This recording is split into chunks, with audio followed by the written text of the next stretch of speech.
انسانی جسم فانی ہے، انسانی جسم اس زمین پر ہمیشہ کے لیے نہیں رہ سکتا۔ پیارے دوستو، انسانی جسم وقت کے ساتھ ساتھ طرح طرح کے رنگ بدلتا ہے، بچپن سے جوانی اور جوانی سے بڑھاپے کی طرف لمحہ بہ لمحہ سفر موت کی طرف لے جانے والی تلخ حقیقت ہے۔ اس ویڈیو میں ہم انسانی جسم پر ظاہر ہونے والی ان نشانیوں کے بارے میں بات کریں گے جو موت آنے سے چند لمحے پہلے ظاہر ہوتی ہیں۔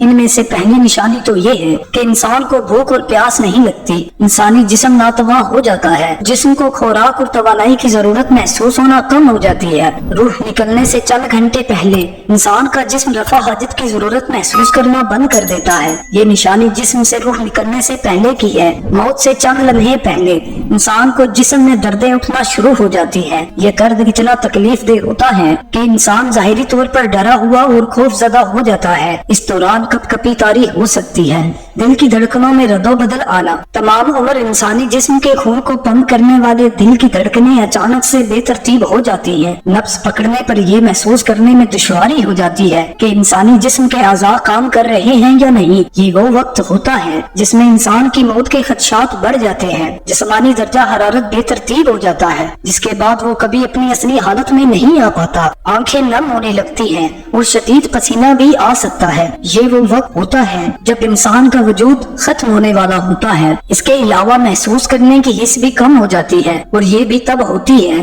جب جسم میں سے روح پرواز کرنے والی ہو۔ اس میں انسانی جسم کے گھٹنوں، ہاتھوں اور پاؤں کی جلد پر محسوس کرنے کی صلاحیت کم ہو جاتی ہے۔ انسانی جسم کا رنگ نیلا یا آفتابی ہونے لگتا ہے۔ اس کے بعد انسان کی سانس بے ترتیب ہو جاتی ہے۔ یہ ایسی نشانی ہے کہ جو ہمیں ظاہری طور پر دکھتی ہے۔ اس میں انسان کو گھٹ گھٹ کر سانس آتی ہے اور انسان کو سانس لینے میں بہت تکلف پیش آتا ہے۔ ایک وقت وہ آتا ہے کہ جب سانسوں کی روانی اتنی بے ترتیب ہو جاتی ہے کہ انسان کی روح نکل جاتی ہے، اور یہی وجہ ہے کہ بعض اوقات سانس کا اگڑنا بھی موت کا سبب بن سکتا ہے۔ اس کے بعد موت کی سختی ایک ایسا وقت ہے جب روح جسم سے پرواز کرنے لگتی ہے۔ اس وقت انسان کو سخت تکلیف ہوتی ہے۔ انسان فرشتے اور شیطان کو اپنے آمنے سامنے دیکھتا ہے۔ اگر تو انسان نے نیک اعمال کیے ہوں گے تو اس کی زبان کو کلمہ نصیب ہوگا، اور اگر اس کی ساری زندگی برے اعمال میں گزری ہوگی تو وہ شیطان کے جال میں پھنس جائے گا۔ مومن کی روح ایسے نکلتی ہے جیسے آٹے میں سے بال نکلتا ہو، اور کافر کی موت ایسے نکلتی ہے کہ جیسے آنگڑے کو ترشول سے کھینچا جاتا ہے۔ مرنے والے کافر کی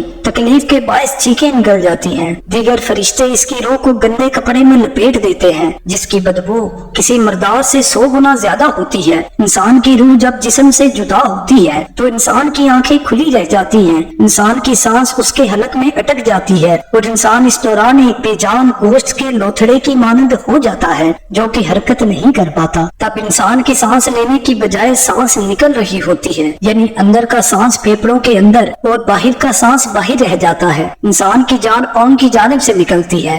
یہاں پر حیرانگی والی بات یہ ہے کہ جب روح نکل جاتی ہے تو انسانی جسم کی سماعت کچھ لمحے تک کام کر رہی ہوتی ہے۔ اس دوران انسان کے چاہنے والوں کو چاہیے کہ رخصت ہونے والی روح کے جسم پر رو کر اس کو تکلیف میں مبتلا نہ کریں، اپنے جذبات کو قابو میں رکھیں اور صبر سے کام لیں۔ بے شک موت تو برحق ہے اور ہر شے نے موت کا ذائقہ چکھنا ہے۔ اللہ تعالیٰ سے دعا ہے کہ ہم سب کا آخری وقت آسان ہو۔ تو دوستو، امید ہے آج کی ویڈیو آپ کو پسند آئی ہوگی۔ اگر چینل پر نئے ہیں تو ہماری حوصلہ افزائی کے لیے ویڈیو کو لائک اور چینل کو سبسکرائب کر دیں تاکہ ہر آنے والی ویڈیو آپ تک بآسانی پہنچ سکے۔ شکریہ۔